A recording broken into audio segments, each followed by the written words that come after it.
Bonjour à tous.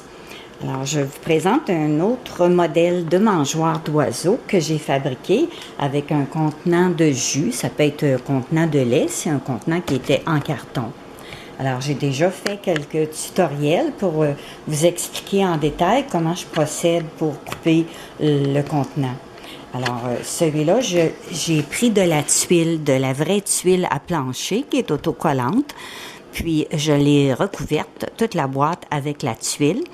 Puis, par-dessus, j'ai appliqué un plastique givré, transparent, autocollant, qui fait le tour. Alors, ça retient en plus toute la tuile sur la boîte. J'ai fait les gobelets ici avec de l'acétate. Je vais vous montrer bientôt comment fabriquer sur mesure les gobelets de débit avec un morceau de plastique, de l'acétate qu'on appelle. J'ai pris un petit plateau en dessous qui sert souvent comme base pour faire des bonsaïs, des petits bouquets. Alors, c'est en plastique. Puis, en dessous, j'ai installé des vis qui retiennent la partie de la base de ma mangeoire. Alors, j'ai aussi mis des petits bâtons, un bâton qui passe de bord en bord ici. Il se trouve à relier les deux parties. La partie qui est ma base, puis la partie du haut.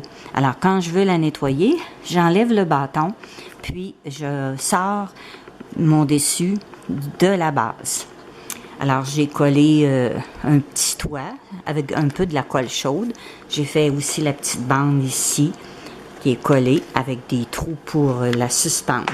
Là, j'ai pas fait de petite cheminée comme dans les autres. Je laisse le bouchon parce que je remplis par le bouchon ici. À cause de mes gobelets, c'est assez difficile d'aller remplir ici. Alors, je fais pas de petite cheminée comme j'avais fait pour les autres. Alors, ça fait un modèle différent. Puis, ça n'a plus du tout l'aspect d'un contenant de carton. Puis, c'est lavable, c'est très résistant. Alors, c'était juste une autre idée pour faire bricoler les enfants, pour faire des mangeoires pour les oiseaux. Merci et à bientôt.